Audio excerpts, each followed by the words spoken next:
Have you ever heard of a story where the hero becomes the villain? A trusted ally turns into the most feared enemy. Today, we're diving deep into the tumultuous 4th century Roman Empire, a time of chaos, migration, and betrayal. We'll uncover the story of a Gothic king whose name is often lost to the grand sagas of Alaric, but whose actions sent shockwaves through the empire. This is the story of Arnoth, king of the Goths, and his epic betrayal of Rome. Our story begins in the late 300s. The Roman Empire, once an unstoppable force, was showing cracks. It was split into two halves, the West and the East, each with its own emperor. Barbarian tribes, pushed by forces like the Huns from the East, were pressing against the Roman frontiers. Among the most prominent of these groups were the Goths. Now, the Goths weren't just a single, unified people. They were a confederation of tribes, and their relationship with Rome was ... complicated. Sometimes they were fearsome enemies, raiding Roman territory. Other times, they were valuable allies, serving as foederati, that is, barbarian soldiers fighting for Rome in exchange for land and subsidies. This is where Arnoth enters the scene. He wasn't just any Gothic chieftain. He was a charismatic and ambitious leader who had risen to become a king among his people. Unlike many of his contemporaries who saw Rome as a monolithic enemy, Arnoth was a pragmatist. He understood Roman power, Roman wealth, and Roman politics. He saw that the best way to secure a future for his people was not through constant war, but through alliance. Arnoth led his warriors into the service of the Eastern Roman Emperor, Theodosius the Great. And he wasn't just a token commander.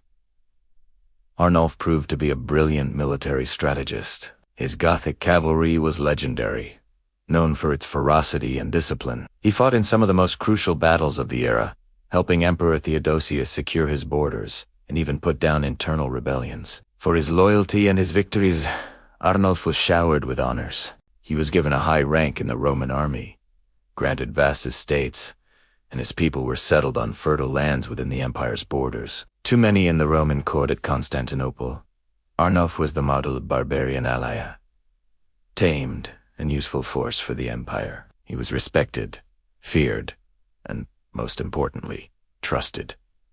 But this trust was built on shaky ground. While Arnoth enjoyed the favor of the emperor, there was a deep-seated prejudice against barbarians within the Roman aristocracy. Many senators and officials saw Arnoth and his Goths not as allies, but as a necessary evil, a temporary solution to a bigger problem. They whispered behind his back, mocked his barbaric customs, and resented the power he wielded. Arnoth was acutely aware of this. He saw the disdain in their eyes and heard the venom in their whispers. He knew that his position and the safety of his people depended entirely on the goodwill of one man, the emperor.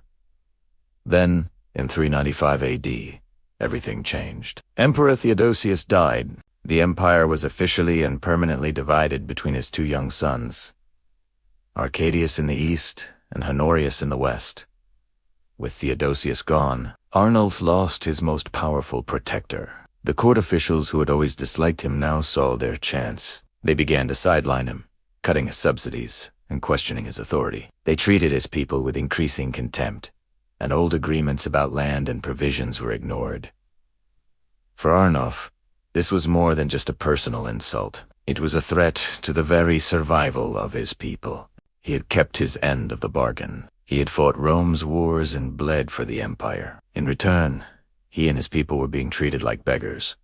Their loyalty cast aside the moment their patron was gone. The promises that had guaranteed their security were turning to dust. The simmering resentment that had been building for years finally boiled over. Arnoth, the loyal Roman general, felt he had no choice. He had to remind the Romans, in the most dramatic way possible, of the power they had so carelessly disrespected. The betrayal was swift and devastating. Arnoth renounced his allegiance to the Eastern Roman Empire. He gathered his Gothic warriors, men who were not just soldiers, but a people who now looked to him for their very existence. They were no longer foederati of Rome. They were the army of the Gothic king Arnoth. And their first target was the very provinces they had once been paid to protect. They swept through the Balkans, through Thrace, and Macedonia. These were rich Roman lands, largely undefended because the bulk of the army was stationed on the frontiers. Who would have expected an attack from within? Cities that had known peace for generations were suddenly faced with the fury of Arnoth's army. The Goths were not just raiding, they were making a statement.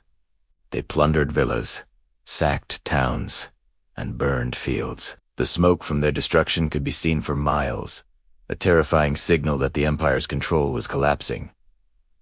The Roman court in Constantinople was thrown into chaos. They had underestimated Arnoth completely. They had seen a barbarian general, but they had failed to see the king of a proud and desperate people. The armies they sent to stop him were either too small or were outmaneuvered by Arnoth's superior. Knowledge of the terrain he had learned to master while fighting asterisk for asterisk Rome.